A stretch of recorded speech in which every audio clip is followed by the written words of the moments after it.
Chaque citoyen doit se sentir responsable du devenir de l'ensemble dont il est solidaire et répondre à sa propre conscience. Ai-je fait ce que je devais, mais suis-je forcé de faire mieux chaque jour? Félix Houphouët-Boigny.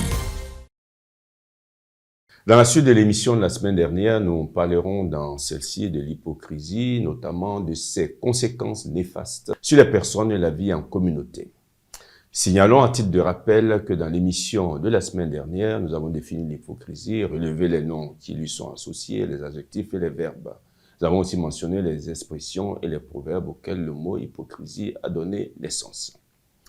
Avant de parler des conséquences de l'hypocrisie sur la vie personnelle et la vie de la cité, il est bon de signaler ce qui suit. La première chose, concernant son origine, le mot hypocrisie vient du langage du théâtre. Car à son origine, ce mot signifiait simplement réciter, représenter sur scène. On le voit bien d'ailleurs, lorsqu'une pièce de théâtre est jouée, les douleurs et la joie qu'on y voit ne sont ni la vraie douleur, ni la vraie joie, mais seulement l'apparence, l'affectation. Il en va de même d'ailleurs pour le cinéma, où comme au théâtre, les mots et attitudes ne correspondent nullement à la réalité intime des sentiments des acteurs. Ce qui est sur le visage, dit-on, n'est pas ce qui est réellement dans le cœur. On joue. Certaines personnes ont pu, ça c'est bon de le signaler aussi, ont pu trouver à l'hypocrisie des vertus. Olivier Babo, par exemple, fait partie de ces personnes qui a publié un livre intitulé « Éloge de l'hypocrisie ». Ce livre a été publié aux éditions Cerf en mars 2018. Le journal Le Figaro lui a posé cette question en mars 2018. Vous prenez la défense d'une vertu, entre guillemets, publique, bonne, par nos temps démocratiques, l'hypocrisie. D'abord, comment définir l'hypocrisie et en quoi est-elle utile à la vie en société? Donc, c'est la question que le journal Le Figaro lui a posée.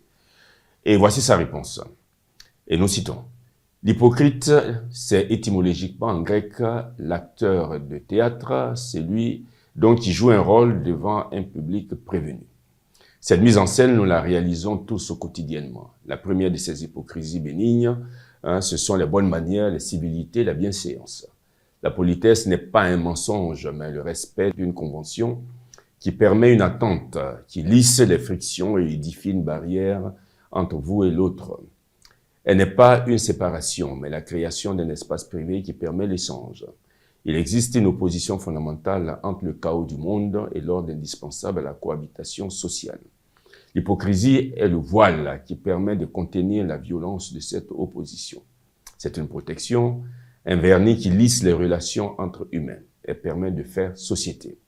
Ce mécanisme permet d'accepter la pluralité des niveaux de vérité. Il y a ce qu'on est vraiment et la personne qu'on est en public.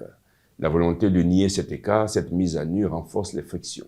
À mon sens, la violence de certains jeunes aujourd'hui peut venir du fait qu'il n'y a plus justement ces barrières de la politesse, ces conventions qui permettaient de rentrer en contact avec ses congénères. D'où le fait que dans certains endroits, un simple regard puisse déclencher des réactions d'extrême agressivité. L'hypocrisie n'est pas une séparation, mais la création d'un espace privé qui permet l'échange. Fin de citation. Elle est longue, la citation. Et d'autres, comme Olivier Babo, considèrent l'hypocrisie d'une certaine mesure comme le ciment vital pour lisser les interactions sociales et éviter les conflits d'intérêts. Cette position est discutable. Nous n'allons pas en discuter ici. Nous allons juste signaler les inconvénients ou les dangers de l'hypocrisie. Et ces inconvénients et dangers peuvent être trouvés à plusieurs niveaux, que nous citons aussi après, sans prétendre à l'exhaustivité. Premier danger, l'hypocrisie porte atteinte à la vérité. Et nous savons, la vérité est une vertu nécessaire à la vie en communauté. L'hypocrisie est mensonge. Deuxième danger, l'hypocrisie détruit les relations et la confiance, faisant des autres les spectateurs d'une vie vécue comme une pièce de théâtre, ce qui porte bien sûr atteinte à leur dignité. Troisième danger, l'hypocrisie empoisonne l'hypocrite lui-même. À mesure que la personne hypocrite endosse son masque, elle cesse de plus en plus d'être une personne pour se muer en un personnage, ce qui est une corruption de la personne.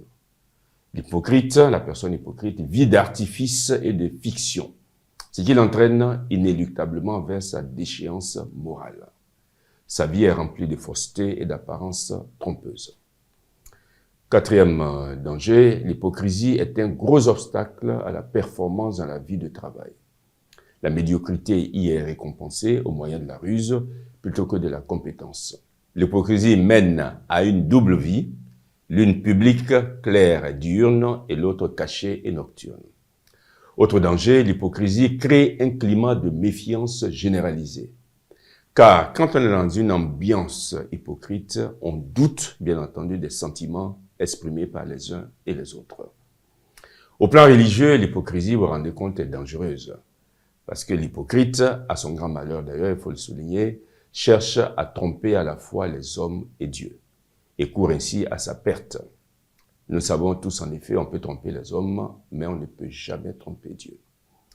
Au vu de tous ces dangers et d'autres que chacun de nous verra sans doute, on se rend compte que l'hypocrisie est dangereuse pour la personne elle-même et néfaste pour la vie en société. La Rochefoucauld a pu écrire que l'hypocrisie est un hommage que le vice rend à la vertu. C'est la raison pour laquelle elle doit être traquée et combattue. Mais il nous faut préciser que lorsqu'on parle de l'hypocrisie, une tendance ancrée en chacun de nous, c'est de voir l'hypocrisie chez le voisin et de voir l'hypocrisie chez la voisine, de la voir chez les autres, de dénoncer l'hypocrisie qui nous entoure.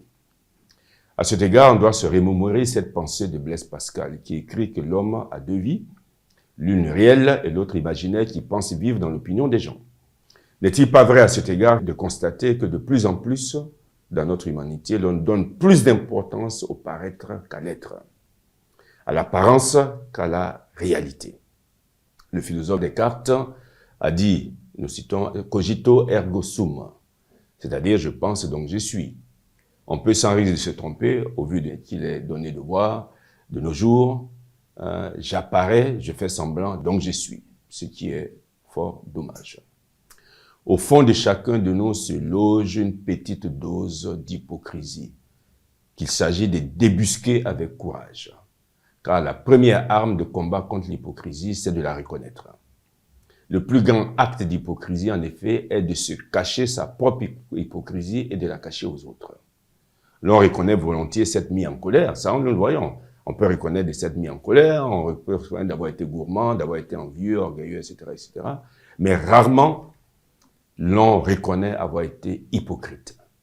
Et pourtant, comme le disent les grands sages, dès qu'on se dit à soi-même « j'ai été hypocrite » dans telle et telle situation, l'hypocrisie est en voie d'être vaincue.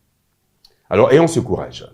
Chérissons la vérité, vivons dans la vérité, et la vie citoyenne s'emportera mieux. Nous ne cessons de le dire. Écoutons cette injonction salutaire de Cicéron, qui nous dit « il faut supprimer de toute notre vie l'hypocrisie et l'assimilation ». Aujourd'hui, c'est le 19 février.